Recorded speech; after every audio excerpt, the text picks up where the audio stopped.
सतनाम श्री वाहिगुरु साहिब जीओ।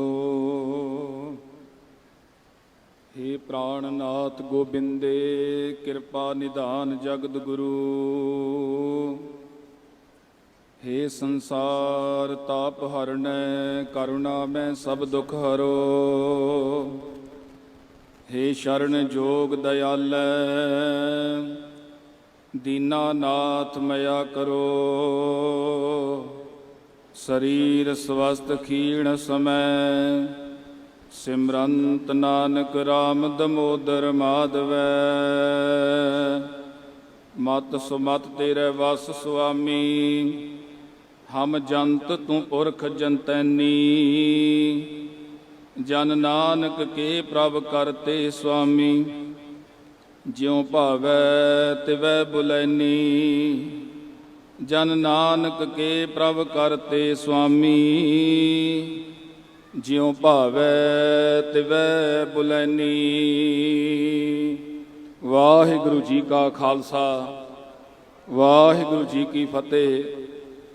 परम सन्मान योग जुगो जुग अटल सतगुरु साहिब श्री गुरु ग्रंथ साहिब जी की पावन पवित्र अमृतमयी रूहानी सुंदर गोद के अंदर सुभाएमान गुरु प्यारे गुरु सवारे सत्संगी जनों, साडे सारियां दे अति उत्तम बड़े भाग ने जो सानू परमेश्वर वाहिगुरु जिया ने ये जो सुआसां दी पूंजी बख्शिश कीती है, इसनू सफल करन वास्ते कुरबान जाई उस बेला सुहावी जित तुमरे द्वारे आया।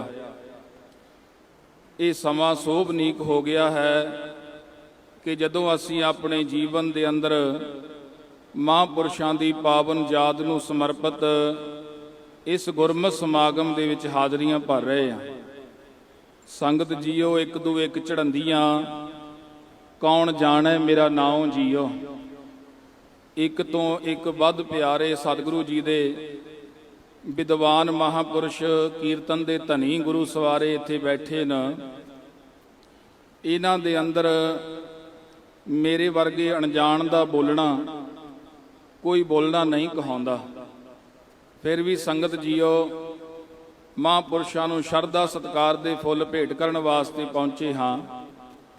दास तो पहलों गुरु सवारिया ने अपने बाणी नूं अपने बचनां नूं विराम सतगुरु गुरु तेग बहादुर महाराज साहब जी के पावन बचनां ते दिता है। नाम रहियो साधु रहियो रहियो गुरु गोबिंद। कहो नानक ही जगत मैं किन जपियो गुरमंत। सतगुरु गुरु तेग बहादुर महाराज रहमतां दे दाते जिन्हां दा नाम लियाई जमां दा ट्रास डर खत्म हो जाता है। श्रीमान भाई संतोख सिंह जी ऐसा वचन लिखते हैं, हादर होत जहां सिमरै सुख सागर जाहें पिखे सुर सादर। साध रचै एक आत्म ज्ञान वड्डी विषया तप को बड़ बादर। बादर है हवै सिख नर जो जिन जान्यो नहीं इही जू कादर। का दर है जम को तिन जीवन अंत भजे गुरु तेग बहादुर। कहते उस गुरसिख के जीवन नूं जमां दा कोई संदेह डर नहीं है जिहड़ा गुरसिख अपने सवास सवास नाल गुरु तेग बहादुर महाराज के चरणों का ध्यान धरदा है। संगत जी जे साधु हमेशा संसार ते रहिंदा है, साधु जन्म मरण दे विच नहीं है। संसार आउंदा है, संसार जमदा है, संसार खत्म हुंदा है। फिर अज असीं भी तां 24वीं बरसी मना रहे हैं महापुरुषों की। जो बरसी समागम है ये जाण दा सूचक है, जन्म दिहाड़ा आउण दा सूचक है। फिर ये गल कित्थे चले गई कि जन्म मरण दोहू मैं नाही जन पर उपकारी आए। संगत जी फिर साधु जन्म भी लैंदा है, गुरमुख शरीर करके जांदा भी है।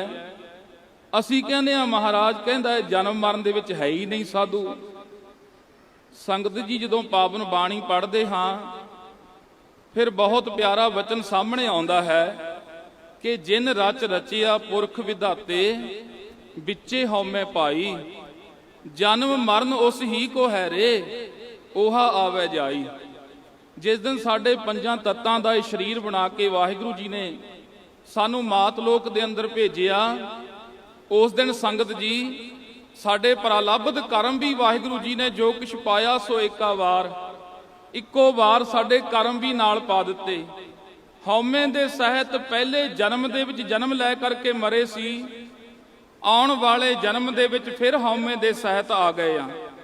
ਫਿਰ ਬੋਲਾਂ, ਜਿਨ ਰਚ ਰਚਿਆ ਪੁਰਖ ਵਿਧਾਤੇ ਵਿੱਚੇ ਹਉਮੈ ਪਾਈ।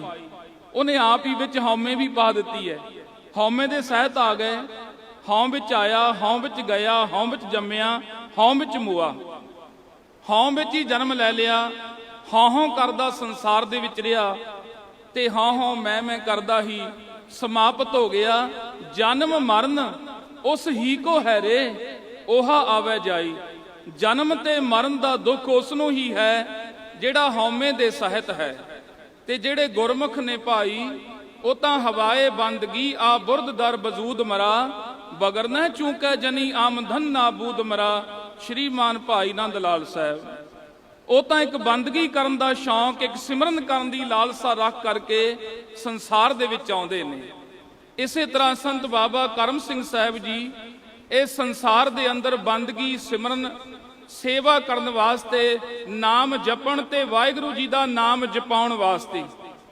ਕਈ ਵਾਰ ਅਸੀਂ ਇਹ ਬਚਨ ਪੜ੍ਹਦੇ ਹਾਂ ਕਿ ਨਾਮ ਜਪਦੇ ਨੇ ਤੇ ਨਾਮ ਜਪਾਉਂਦੇ ਹਨ। ਆਪ ਜਪੈ ਅਵਰੈ ਨਾਮ ਜਪਾਵੈ। ਇਹਦਾ ਅਰਥ ਇਸ ਤਰ੍ਹਾਂ ਵੀ ਕਈ ਲੈ ਲੈਂਦੇ ਨੇ ਕਿ ਉਹ ਆਪ ਨਾਮ ਜਪਦੇ ਨੇ ਤੇ ਆਪਣਾ ਨਾਮ ਦੂਜਿਆਂ ਤੋਂ ਜਪਾਉਂਦੇ ਨੇ। ਐਸੇ ਸਾਧੂ ਨਹੀਂ ਹੁੰਦੇ। ਸਾਧੂ ਤਾਂ ਆਪ ਵਾਹਿਗੁਰੂ ਜੀ ਦਾ ਸਵਾਸ ਸਵਾਸ ਸਿਮਰਨ ਕਰਦਾ ਹੈ, ਨਾਮ ਜਪਦਾ ਹੈ ਤੇ ਉਹਦੇ ਸੰਪਰਕ ਦੇ ਵਿੱਚ ਆਉਣ ਵਾਲਿਆਂ ਨੂੰ ਵਾਹਿਗੁਰੂ ਜੀ ਦਾ ਨਾਮ ਜਪਣ ਵਾਸਤੇ ਪ੍ਰੇਰਿਤ ਕਰਦਾ ਹੈ। ਕਿਉਂਕਿ ਨਾਮ ਜਿਹੜਾ ਹੈ ਉਹ ਨਾਮੀ ਦੇ ਵਿੱਚ ਅਭੇਦ ਕਰਨ ਦੇ ਸਮਰੱਥ ਹੈ। ਨਾਮ ਨਾਮੀ ਦੇ ਨਾਲ ਮਿਲਾ ਦਿੰਦਾ ਹੈ। ਸੰਗਤ ਜੀ, ਸੰਤ ਬਾਬਾ ਕਰਮ ਸਿੰਘ ਸਾਹਿਬ ਜੀ, ਭਾਵੇਂ ਆਪ ਜੀ ਨੇ ਪੰਜਾਬ ਦੇ ਦੇਸਨ ਮੇ ਬਰਦੇਸ ਪੰਜਾਬ, ਗਿਆਨੀ ਗਿਆਨ ਸਿੰਘ ਸਾਹਿਬ ਨੇ ਲਿਖਿਆ ਹੈ ਕਿ ਸਾਰੇ ਦੇਸ਼ਾਂ ਦੇ ਵਿੱਚੋਂ ਪੰਜਾਬ ਦੇਸ਼ ਸ਼੍ਰੋਮਣੀ ਹੈ, ਕਿਉਂਕਿ ਇੱਥੇ ਸੱਚਖੰਡ ਸ੍ਰੀ ਹਰਮੰਦਰ ਸਾਹਿਬ ਬੈਕੁੰਠ ਹੈ।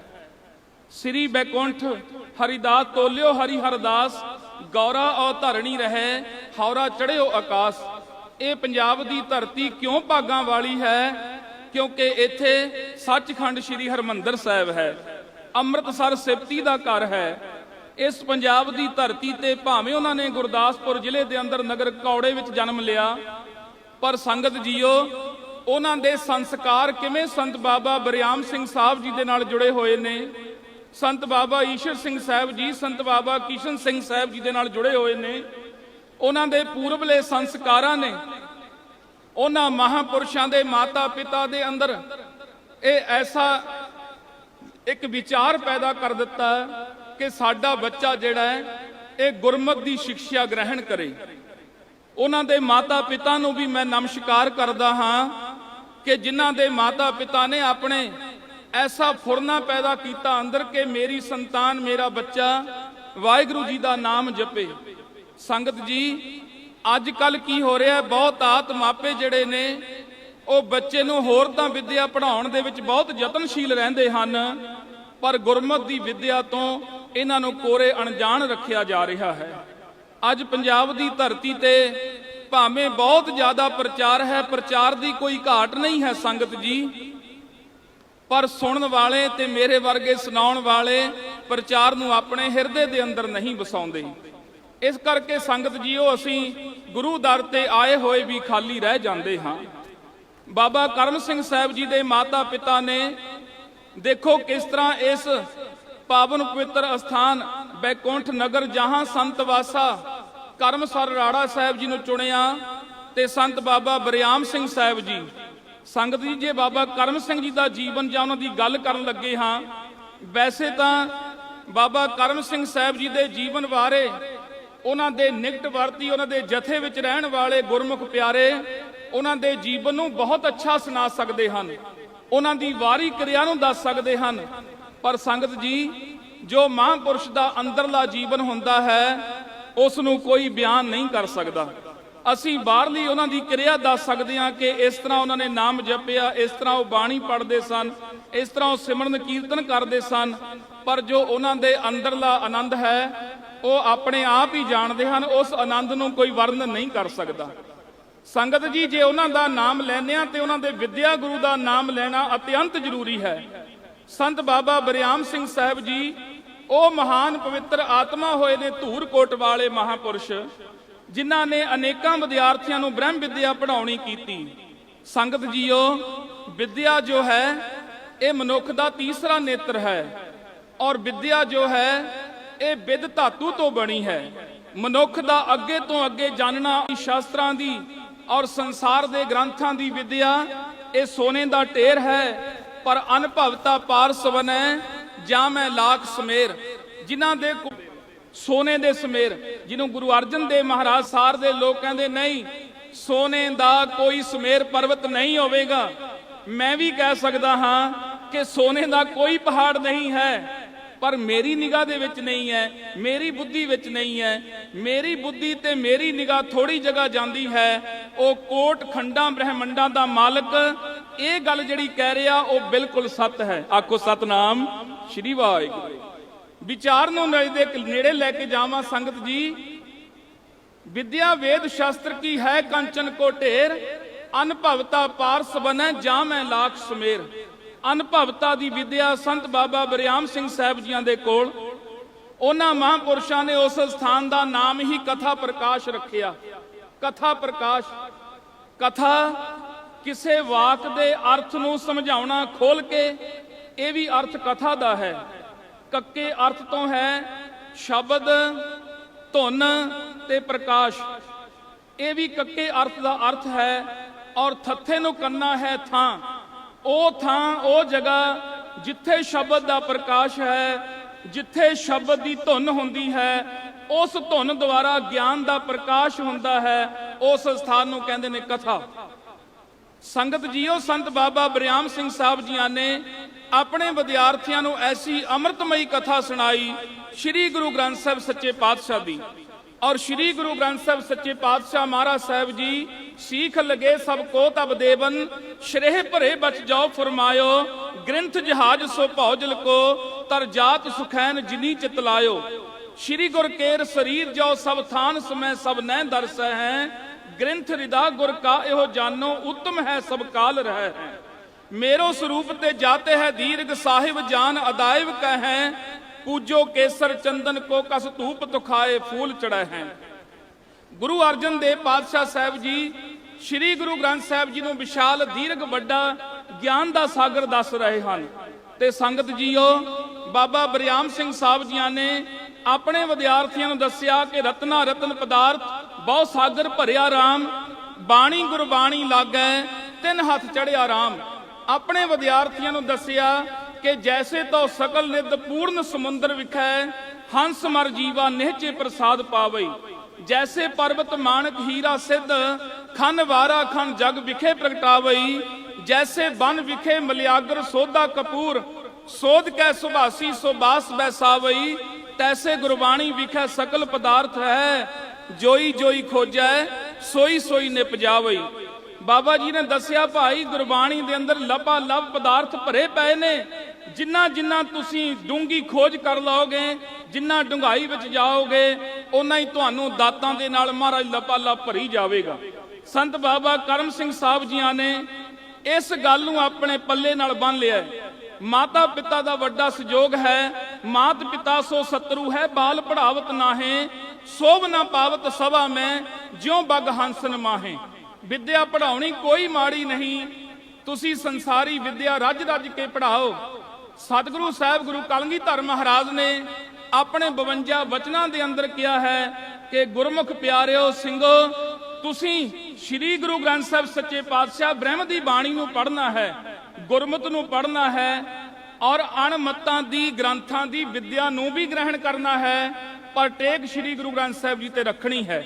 ਸੰਸਾਰੀ ਵਿਦਿਆ ਦੂਜੇ ਨੰਬਰ ਤੇ ਹੈ, ਕਰਤਾਰੀ ਵਿਦਿਆ ਪਹਿਲੇ ਨੰਬਰ ਤੇ ਹੈ। ਪਰ ਅਜੋਕੇ ਸਮੇਂ ਦੇ ਵਿੱਚ ਇਹ ਉਲਟ ਹੋ ਗਿਆ ਹੈ। ਅਸੀਂ ਸਾਰੇ ਸੰਸਾਰੀ ਵਿਦਿਆ ਤੇ ਜ਼ੋਰ ਲਾ ਰਹੇ ਹਾਂ, ਕਰਤਾਰੀ ਵਿਦਿਆ ਤੇ ਕੋਈ ਵਿਰਲੇ ਨੇ ਜਿਹੜੇ ਜ਼ੋਰ ਲਾਉਂਦੇ ਨੇ। ਜਿਨ੍ਹਾਂ ਨੂੰ ਕਰਤਾਰੀ ਵਿੱਦਿਆ ਪੜ੍ਹਾਈ ਜਾਂਦੀ ਹੈ। ਸੰਸਾਰੀ ਵਿੱਦਿਆ ਵਾਲੇ ਕਹਿੰਦੇ ਨੇ ਇਹ ਬੇਲੜ ਨੇ, ਇਹ ਆਪਣੀਆਂ ਰੋਟੀਆਂ ਵਾਸਤੇ ਇੱਧਰ ਲੱਗੇ ਹੋਏ ਨੇ। ਪਰ ਸੰਗਤ ਜੀਓ, ਸੰਸਾਰੀ ਵਿੱਦਿਆ ਨੇ ਇੱਥੇ ਹੀ ਛੱਡ ਜਾਣਾ ਹੈ, ਕਰਤਾਰੀ ਵਿੱਦਿਆ ਨਾਲ ਨਿਭਦੀ ਹੈ। ਆਖੋ ਸਤਨਾਮ ਸ਼੍ਰੀ ਵਾਹਿਗੁਰੂ। ਕਰਤਾਰੀ ਵਿੱਦਿਆ ਨਾਲ ਨਿਭਦੀ ਹੈ ਤੇ ਸੰਤ ਬਾਬਾ ਕਰਮ ਸਿੰਘ ਸਾਹਿਬ ਜੀਆਂ ਨੇ ਇਸ ਵਿੱਦਿਆ ਜੀਓ ਵਿੱਦਿਆ ਗ੍ਰਹਿਣ ਕਰਕੇ ਉਹਨਾਂ ਨੇ ਫਿਰ ਸੰਤ ਬਾਬਾ ਈਸ਼ਰ ਸਿੰਘ ਸਾਹਿਬ ਜੀਆਂ ਦੀ ਸ਼ਰਨ ਦੇ ਵਿੱਚ ਆਉਣਾ ਕੀਤਾ। ਬੇਅੰਤ ਨਾਮ ਜਪਿਆ, ਨਾਮ ਦੇ ਖਜ਼ਾਨੇ ਇਕੱਤਰਿਤ ਕੀਤੇ। ਸੰਗਤ ਜੀਓ, ਥੋੜੇ ਸਮੇਂ ਦੇ ਅੰਦਰ ਉਹਨਾਂ ਦੇ ਅੰਮ੍ਰਿਤਮਈ ਜੀਵਨ ਨੂੰ ਬਿਆਨ ਨਹੀਂ ਕੀਤਾ ਜਾ ਸਕਦਾ। ਔਰ ਜਿਉਂ-ਜਿਉਂ ਫਲ ਲੱਗੀ ਜਾਂਦਾ ਟਾਹਣੀ ਨੂੰ, ਤਿਉਂ-ਤਿਉਂ ਉਹ ਟਾਹਣੀ ਝੁਕੀ ਜਾਂਦੀ ਹੈ। ਸੰਗਤ ਜੀ, ਅਸੀਂ ਕਹਿੰਦੇ ਆ ਫਲ ਨੀਵਿਆਂ ਰੁੱਖਾਂ ਨੂੰ ਲੱਗਦੇ, ਉੱਚਾ ਹੋ ਕੇ ਮਾਣ ਨਾ ਕਰੀ। ਪਰ ਜਦੋਂ ਵੇਖਦੇ ਆ ਕੁਦਰਤ ਦੇ ਅੰਦਰ ਬਹੁਤ ਵੱਡੇ ਵੱਡੇ ਦਰਖਤ ਨੇ, ਉਚਾਈ ਛੂੰਹਦੇ ਹਨ, ਆਕਾਸ਼ ਨੂੰ ਛੂੰਹਦੇ ਨੇ, ਫਲ ਤਾਂ ਉਹਨਾਂ ਨੂੰ ਵੀ ਲੱਗਦੇ ਨੇ। ਸੰਗਤ ਜੀ, ਫਿਰ ਇਹ ਕੀ ਹੋਇਆ? ਉਹਨਾਂ ਨੂੰ ਫਲ ਨਹੀਂ ਲੱਗਦੇ। ਸੰਗਤ ਜੀ, ਫਲ ਤਾਂ ਲੱਗਦਾ ਹੈ। ਜਿਉਂ-ਜਿਉਂ ਟਾਹਣੀ ਦੇ ਵਿੱਚ ਫੁੱਲ ਬਣਦਾ ਹੈ, ਫਿਰ ਫਲ ਬਣਦਾ ਹੈ। ਜਿਉਂ-ਜਿਉਂ ਰਸ ਭਰਦਾ ਹੈ, ਰਸ ਭਰਨ ਦੇ ਨਾਲ ਉਹ ਭਾਰਾ ਹੋਈ ਜਾਂਦਾ ਹੈ, ਉਹ ਟਾਹਣੀ ਨੂੰ ਝੁਕਾ ਦਿੰਦਾ ਹੈ। ਇਸੇ ਤਰ੍ਹਾਂ ਜਿਨ੍ਹਾਂ ਨੂੰ ਗੁਰਮਤਿ ਦੀ ਸੋਝੀ ਪ੍ਰਾਪਤ ਹੋ ਜਾਂਦੀ ਹੈ, ਸੰਗਤ ਜੀਓ, ਉਹ ਨਿਮਰਤਾ ਨਿਰਮਾਣਤਾ ਦੇ ਵਿੱਚ ਆ ਜਾਂਦੇ ਨੇ। ਉਹ ਫਲ ਤਾਂ ਲਪਾ-ਲਪ ਭਰਿਆ ਹੁੰਦਾ ਹੈ, ਪਰ ਉਹ ਝੁਕਿਆ ਹੁੰਦਾ ਹੈ। ਸੰਤ ਬਾਬਾ ਕਰਮ ਸਿੰਘ ਸਾਹਿਬ ਜੀ ਦਾ ਐਸਾ ਅੰਮ੍ਰਿਤ ਜੀਵਨ ਹੈ। ਸੰਗਤ ਜੀਓ, ਜਿਨ੍ਹਾਂ ਨੇ ਮੈਂ ਗੁਰਬਾਣੀ ਆਧਾਰ ਹੈ, ਗੁਰਬਾਣੀ ਲਾਗ ਰਹਾਓ, ਸਤਿਗੁਰੂ ਸਾਹਿਬ ਜੀ ਦੀ ਪਾਵਨ ਪਵਿੱਤਰ ਸ੍ਰੀ ਗੁਰੂ ਗ੍ਰੰਥ ਸਾਹਿਬ ਜੀ ਦੀ ਬਾਣੀ ਦਾ ਨਾਲ ਜੁੜਨਾ ਕੀਤਾ। ਸੰਗਤ ਜੀਓ, ਤਿੰਨ ਗੁਣ ਉਹਨਾਂ ਮਹਾਂਪੁਰਸ਼ਾਂ ਦੇ ਅੰਦਰ, ਜਿਸ ਤਰ੍ਹਾਂ ਪਹਿਲਾਂ ਭਾਈ ਸਾਹਿਬ ਜੀ ਨੇ ਦੱਸਿਆ ਕਿ ਬਾਬਾ ਈਸ਼ਰ ਸਿੰਘ ਸਾਹਿਬ ਜੀਆਂ ਨੇ ਉਹਨਾਂ ਮਹਾਂਪੁਰਸ਼ਾਂ ਨੂੰ ਸ੍ਰੀ ਸਾਹਿਬ ਜੀ ਬਖਸ਼ਿਸ਼ ਕੀਤੀ। ਸੰਗਤ ਜੀਓ, ਇਹ ਸਾਡੇ ਸ਼ਾਸਤਰ ਹਨ। ਮੈਂ ਉਸ ਗੱਲ ਨੂੰ ਵੀ ਧਿਆਨ ਨਾਲ ਸੁਣਿਆ ਔਰ ਮੈਂ ਇਹ ਤੁਹਾਨੂੰ ਦੁਹਰਾਉਣਾ ਚਾਹੁੰਦਾ ਹਾਂ ਕਿ ਜਿੱਥੇ ਤੁਸੀਂ ਭਾਈ ਸੇਵਾ ਸਿਮਰਨ ਕਰਦੇ ਹੋ, ਉੱਥੇ ਤੁਸੀਂ ਸ਼ਾਸਤਰਧਾਰੀ ਵੀ ਹੋਵੋ। ਬਿਨਾਂ ਸ਼ਾਸਤਰ ਕੇ ਸੰਗ ਨਰੰਗ ਭੇਟ ਜਾਨੋ, ਗਹਿ ਕਾਨ ਤਾਂ ਕੋ ਕਿਤੈ ਲੈ ਸਿਦਾਨੋ। ਇਹੋ ਮੁਰ ਆਗਿਆ ਸੁਨੋ ਹੈ ਪਿਆਰੇ, ਬਿਨਾਂ ਸ਼ਾਸਤਰ ਕੇ ਸੰਗ ਦਿਓ ਨਾ ਦਿਦਾਰੇ। ਨਿਸ਼ਾਨੇ ਸਿੱਖੀ ਪੰਜ ਹਰਫ ਅਸਤਕਾਫ, ਹਰਗਿਜ ਨਾ ਵਾਂਸ਼ਦ ਈ ਪੰਜੇ ਮਾਫ। ਕੜਾ ਕਾਰ ਦੋ ਕਰਸ਼ਕੰਗੇ ਵਿਦਾ, ਬਿਲਾ ਕੇਸ ਹੇਚ ਅਸਤ ਜੁਮਲੇ ਨਿਸ਼ਾ। ਸੰਗਤ ਜੀਓ, ਉੱਥੇ ਹੀ ਉਹਨਾਂ ਮਹਾਂਪੁਰਸ਼ਾਂ ਨੇ ਅੰਮ੍ਰਿਤ ਦੀ ਦਾਤ ਗੁਰੂ ਕੀਆਂ ਸੰਗਤਾਂ ਨੂੰ ਵੰਡਣੀ ਕੀਤੀ। ਸੰਗਤ ਜੀ, ਜੇ ਤਿੰਨ ਗੁਣ ਵਿਦਿਆ, ਧਨ ਤੇ ਛਡੌਲ ਸਰੀਰ, ਇਹ ਮਾੜੇ ਪੁਰਸ਼ ਕੋਲ ਆ ਜਾਣ, ਉਹ ਕੀ ਕਰਦਾ ਹੈ? ਵਿਦਵਾਨ ਸੱਜਣਾ ਨੇ ਲਿਖਿਆ, ਵਿਦਿਆ ਵਿਵਾਦੈ, ਧਨਗ ਮੰਦਾ ਹੈ, ਸਖਤ ਪ੍ਰੇਸਾ, ਪੀ ਪੀੜਾ ਨਾ ਹੈ। ਖਾਲਸਾਏ ਸਾਧੂ ਬਪਰੀਤ ਮਤੇ ਤਤਰ, ਗਿਆਨ ਆਏ ਦਾਨ ਆਏ ਚੂ ਰਖਣ ਆਏ। ਮਾੜੇ ਪੁਰਸ਼ ਕੋਲ ਵਿਦਿਆ ਆ ਜਾਵੇ, ਉਹ ਆਪਣੀ ਵਿਦਿਆ ਦੇ ਨਾਲ ਫੁੰਕਾਰੇ ਮਾਰਦਾ ਹੈ। ਮਾੜੇ ਪੁਰਸ਼ ਕੋਲ ਧਨ ਆ ਜਾਵੇ, ਉਹ ਆਪਣੇ ਧਨ ਨੂੰ ਵਿਵਚਾਰ ਦੇ ਵਿੱਚ ਲਾਉਂਦਾ ਹੈ, ਮਾੜੇ ਪਾਸੇ ਲਾਉਂਦਾ ਹੈ। ਮਾੜੇ ਪੁਰਸ਼ ਦੇ ਕੋਲ ਛਡੌਲ ਸਰੀਰ ਆ ਜਾਵੇ, ਉਹ ਗਰੀਬ ਲੋਕਾਂ ਤੇ ਅਤਿਆਚਾਰ ਕਰਦਾ ਹੈ। ਤੇ ਇਹ ਜੇ ਤਿੰਨੇ ਵਸਤੂਆਂ ਸਾਧੂ ਕੋਲ ਆਉਂਦੀਆਂ ਨੇ, ਖਾਲਸਾਏ ਸਾਧੂ ਬਪਰੀਤ ਮਤੇ ਤਤਰ, ਗਿਆਨ ਆਏ ਦਾਨ ਆਏ ਚੂ ਰਖਣ ਆਏ। ਉਹ ਆਪਣੀ ਪੜ੍ਹੀ ਵਿਦਿਆ ਦੇ ਨਾਲ ਗਿਆਨ ਵੰਡਦਾ ਹੈ। ਫੈਲੇ ਵਿਦਿਆ ਚਾਨਣ ਹੋਏ, ਉਹ ਵਿਦਿਆ ਦੀ ਦਾਤ ਅੱਗੇ ਤੋਂ ਅੱਗੇ ਪਸਾਰ ਕਰਦਾ ਹੈ। ਵਿਦਿਆ ਵਿਚਾਰੀ ਤਾਂ ਪਰਉਪਕਾਰੀ, ਪਰਉਪਕਾਰ ਵਾਸਤੇ ਵਿਦਿਆ ਪੜ੍ਹਾਉਂਦਾ ਹੈ ਤੇ ਪੜ੍ਹਦਾ ਹੈ। ਜੇ ਧਨ ਆ ਗਿਆ ਤੇ ਸੰਤ ਬਾਬਾ ਕਰਮ ਸਿੰਘ ਸਾਹਿਬ ਜੀ ਵਾਂਗੂ ਸੁੰਦਰ ਅਸਥਾਨ ਬਣਾਉਣੇ, ਸਿੰਘਾਂ ਦੇ ਰਹਿਣ ਵਾਸਤੇ, ਸਿੰਘਾਂ ਦੀ ਰਿਹਾਇਸ਼ ਵਾਸਤੇ, ਲੰਗਰ ਵਾਸਤੇ, ਆਏ ਗਈ ਸੰਗਤ ਦੀ ਲੰਗਰ ਵਾਸਤੇ, ਗਰੀਬ ਦੀ ਲੋੜ ਵਾਸਤੇ ਉਹ ਆਪਣੇ ਧਨ ਨੂੰ ਲਾਉਂਦਾ ਹੈ। ਭਾਵੇਂ ਕੋਈ ਹਸਪਤਾਲ ਬਣਾਵੇ ਜਾਂ ਕੋਈ ਵਿਦਿਆ ਦਾ ਮੰਦਰ ਸਕੂਲ ਬਣਾਵੇ। ਤੀਸਰਾ ਹੈ, ਅਗਰ ਛਡੌਲ ਸਰੀਰ, ਬਲ ਹੈ ਸਰੀਰ ਦੇ ਅੰਦਰ, ਫਿਰ ਧਨ ਜਿਉ ਤਹਿ ਕੋ ਜਗ ਮੈਂ, ਮੁਕਤੇ ਹਰ ਚਿਤ ਮੈਂ ਜੁਧ ਵਿਚਾਰੈ। ਦੇਹ ਅਨਿਤ ਨਾ ਨਿਤ ਰਹਿ, ਜਸ ਨਾਵ ਚੜੈ ਭਵ ਸਾਗਰ ਤਾਰੈ। ਧੀਰਜ ਧਾਮ ਬਨਾਏ ਇਹ ਤਨ ਬੁੱਧ, ਸੋ ਦੀਪਕ ਜਿਉ ਉਜਿਆਰੈ। ਗਿਆਨੇ ਕੀ ਵੱਢਣੀ ਮਨੋ ਹਾਥ ਲੈ, ਕਾਤਰਤਾ ਕੁਤਬਾਰ ਬਹਾਰੈ। ਤੋ ਸੰਗਤ ਜੀਓ, ਫਿਰ ਛਡੌਲ ਸਰੀਰ ਦੇ ਨਾਲ ਗਰੀਬ ਦੀ, ਮਜ਼ਲੂਮ ਦੀ, ਧੀ ਭੈਣ ਦੀ ਰਾਖੀ ਕਰਦਾ ਹੈ। ਆਓ ਇਹਨਾਂ ਸ਼ਬਦਾਂ ਦੇ ਨਾਲ ਹੀ ਮੈਂ ਸੰਤ ਬਾਬਾ ਕਰਮ ਸਿੰਘ ਸਾਹਿਬ ਜੀਆਂ ਨੂੰ ਸ਼ਰਧਾ ਸਤਿਕਾਰ ਦੇ ਫੁੱਲ ਭੇਟ ਕਰਦਾ ਹਾਂ ਔਰ ਬੇਨਤੀ ਕਰਦਾ, ਮਹਾਂਪੁਰਸ਼ੋ, ਤੁਹਾਡੀ ਵਾਹਿਗੁਰੂ ਜੀ ਦੇ ਨਾਲ ਨਿਭ ਗਈ ਹੈ। ਤੁਹਾਡੇ ਚਰਨਾਂ ਦੇ ਵਿੱਚ, ਤੁਹਾਡੀ ਯਾਦ ਸਮਰਿੱਧੀ ਵਿੱਚ ਬੈਠੇ ਹਾਂ। ਸਾਡੀ ਵੀ ਵਾਹਿਗੁਰੂ ਜੀ ਦੇ ਨਾਲ ਜਿਵ ਜਾਵੇ ਜੀ। ਸ਼ੁਕਰਾਨਾ ਸਤਿਗੁਰੂ ਸਾਹਿਬ ਸ੍ਰੀ ਗੁਰੂ ਗ੍ਰੰਥ ਸਾਹਿਬ ਮਹਾਰਾਜ ਸਾਹਿਬ ਜੀ ਦਾ। ਰੋਮ ਰੋਮ ਕਰਕੇ ਰਿਣੀ ਹਾਂ ਮੈਂ ਆਪਣੇ ਵਿਦਿਆ ਦਾਤੇ ਸੰਤ ਬਾਬਾ ਗੁਰਮੇਲ ਸਿੰਘ ਸਾਹਿਬ ਜੀ, ਉਹਨਾਂ ਦੇ ਉੱਤਰਾਧਿਕਾਰੀ ਸ਼੍ਰੀਮਾਨ ਬਾਬਾ ਹਰਨੇਕ ਸਿੰਘ ਜੀ, ਮੁੱਖ ਸੰਚਾਲਕ ਗੁਰਮਤ ਵਿਦਿਆਲਾ ਬੁੰਗਾ ਸਾਹਿਬ, ਨਗਰ ਰਾਮਪੁਰ ਤੋਂ ਆਪ ਜੀ ਦੀ ਸੇਵਾ ਦੇ ਵਿੱਚ ਆਏ। ਮੰਚ ਤੇ ਸਬਾਇਮਾਨ ਸਾਰੇ ਮਹਾਂਪੁਰਸ਼ਾਂ ਦਾ, ਸੰਤ ਬਾਬਾ ਸਤਨਾਮ ਸਿੰਘ ਜੀ ਦਾ, ਭਾਈ ਗੁਰਜੀਤ ਸਿੰਘ ਜੀ ਦਾ ਧੰਨਵਾਦ, ਜਿਨ੍ਹਾਂ ਨੇ ਮੇਰੇ ਵਰਗੇ ਅਣਜਾਣ ਵਿਦਿਆਰਥੀ ਨੂੰ ਸਮਾਂ ਦੇ ਕਰਕੇ ਨਿਵਾਜਿਆ। ਭੁੱਲ ਪਰ ਖਿਮਾ ਜੀ। ਵਾਹਿਗੁਰੂ ਜੀ ਕਾ ਖਾਲਸਾ, ਵਾਹਿਗੁਰੂ ਜੀ ਕੀ ਫਤਿਹ। ਇਸ ਸਨ ਸਤਿਕਾਰ